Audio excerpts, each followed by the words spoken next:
Mata dililit lakban, kondisi Ilham Kepala Cabang Bank BRI saat ditemukan.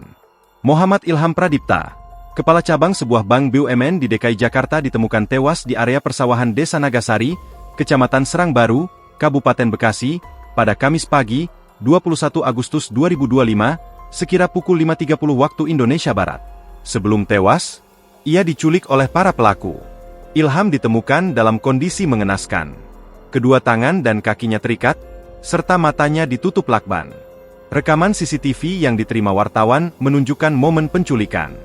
Dalam video tersebut, Ilham, yang mengenakan kemeja coklat, terlihat berada di area parkir Lotte Grosir Pasar Rebo, Jakarta Timur, pada Rabu, 20 Agustus 2025. Saat hendak memasuki mobilnya, ia didatangi sejumlah pelaku yang langsung menyergap dan memaksanya masuk ke dalam mobil mereka yang terparkir berdekatan. Keesokan harinya, jasad Ilham ditemukan di Bekasi.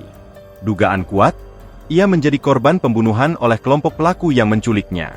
Polisi telah menangkap 4 tersangka terkait kasus ini, sementara eksekutor utama masih dalam pengejaran.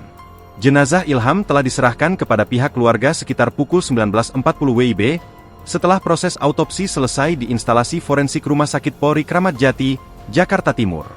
Rencananya, almarhum akan dimakamkan di Taman Pemakaman Umum, TPU, Situ Gede, Kecamatan Bogor Barat, Kota Bogor. Download Tribun X sekarang, menghadirkan lokal menjadi Indonesia.